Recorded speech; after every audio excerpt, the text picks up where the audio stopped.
کہ میری زندگی کی شروعات موت کے سائے میں ہوئی تھی۔ انہوں نے بات جاری رکھی۔ میں نے ڈاکٹر سے پوچھا کتنا خرچ آئے گا؟ اس نے کہا پرائیویٹ ہسپتال جانا پڑے گا اور کم از کم 20 لاکھ روپے لگیں گے۔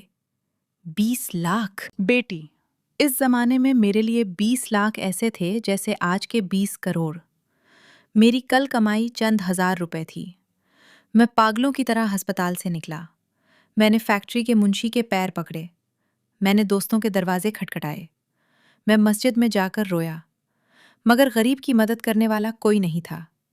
ہر گزرتے لمحے کے ساتھ تمہاری سانسیں اکھڑ رہی تھیں۔ تمہاری ماں سکینہ نے اپنے کانوں کی چھوٹی سی بالیاں بھی اتار کر مجھے دے دی، مگر وہ اونٹ کے منہ میں زیرہ تھیں۔ آخر کار جب تمام دروازے بند ہو گئے تو میں اپنے بالک سیٹھ وقار صاحب کے بنگلے پر گیا۔ یہ وہی بنگلہ ہے جہاں آج تم بیٹھی ہو۔ اس وقت میں گیٹ پر کھڑا چوکیداروں کی منتیں کر رہا تھا۔ رحیموں نے حسرت بھری نظروں سے کمرے کے در و دیوار کو دیکھا۔ وقار صاحب ان دنوں بہت پریشان رہتے تھے۔ ان کے پاس دولت کے انبار تھے مگر اولاد نہیں تھی۔ بھابھی جی ڈپریشن کا شکار تھیں۔ جب وقار صاحب کی گاڑی گیٹ پر آئی تو میں ان کے سامنے لیٹ گیا۔ میں نے چیخ چیخ کر کہا کہ صاحب، میری بچی مر رہی ہے، مجھے پیسے دے دیں، میں ساری زندگی آپ کی غلامی کروں گا۔ انہوں نے مجھے اٹھایا اور اندر لے گئے۔ میں بہت خوش ہوا کہ شاید اللہ نے فرشتہ بھیج دیا ہے۔ میں نے ان کے سامنے جھولی پھیلا دی۔ وقار صاحب نے میری بات سنی، پھر وہ کچھ دیر خاموش رہے۔ ان کی آنکھوں میں ایک عجیب سی چمک تھی۔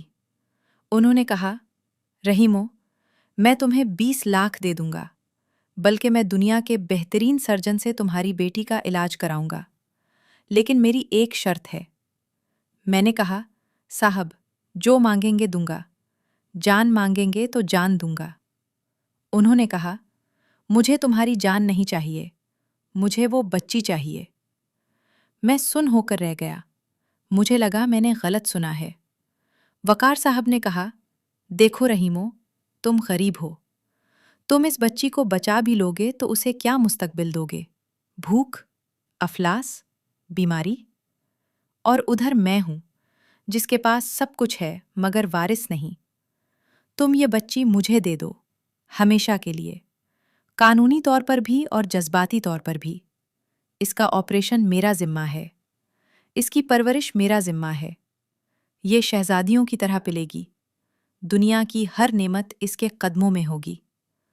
بس تم اور تمہاری بیوی اس کی زندگی سے ہمیشہ کے لیے نکل جاؤ گے۔ رحیموں کی آواز اب ہچکیوں میں بدل گئی تھی۔ بیٹی، وہ فیصلہ قیامت کا فیصلہ تھا۔ ایک طرف میری ممتا تھی اور دوسری طرف تمہاری زندگی۔ اگر میں انکار کرتا تو تم میری آنکھوں کے سامنے دم توڑ دیتی اور میں تمہیں کفن بھی خیرات کا لے کر دیتا، اور اگر میں اقرار کرتا تو تم زندہ رہتی مگر میرے لیے مر جاتی۔ میں وہاں سے اٹھ کر بھاگ آیا۔ میں گھر پہنچا تو دیکھا سکینہ تمہیں گود میں لیے دیوانوں کی طرح جھلا رہی ہے۔ تم نیلی پڑ چکی تھیں، تمہاری آنکھیں پتھرا رہی تھیں۔ سکینہ نے میری خالی ہاتھ دیکھ کر چیخ ماری، پیسے نہیں ملے نا؟ میری بچی مر جائے گی رحیمو، کچھ کرو، اسے بچا لو، چاہے مجھے بیچ دو۔ اس وقت میں نے فیصلہ کیا کہ مجھے باپ بن کر خود غرض نہیں ہونا چاہیے۔ مجھے اپنی بیٹی کو اپنی محبت کی بھیٹ نہیں چڑھانا چاہیے۔ رحیموں نے کانپتے ہاتھوں سے میری طرف اشارہ کیا۔ میں واپس بنگلے پر گیا۔ میں نے وقار صاحب کے کاغذوں پر انگوٹھا لگایا۔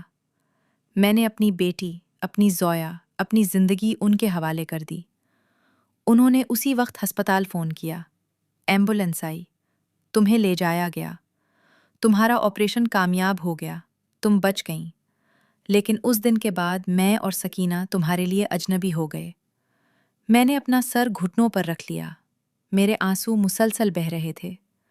مجھے اپنے وقار بابا پر غصہ نہیں آ رہا تھا، بلکہ اس بوڑھے باپ پر ترس آ رہا تھا جس نے اتنا بڑا کلیجہ کیا تھا۔ پھر میری ماں کا کیا ہوا؟ میں نے سر اٹھا کر پوچھا۔ رحیموں کی آنکھوں میں ویرانی چھا گئی۔ سکینہ وہ صدمہ برداشت نہ کر سکی۔ وہ روز رات کو خالی جھولے کو ہلاتی رہتی۔ اسے وہم ہو گیا تھا کہ تم ابھی آؤ گی۔ وقار صاحب نے شرط رکھی تھی کہ ہم شہر چھوڑ دیں،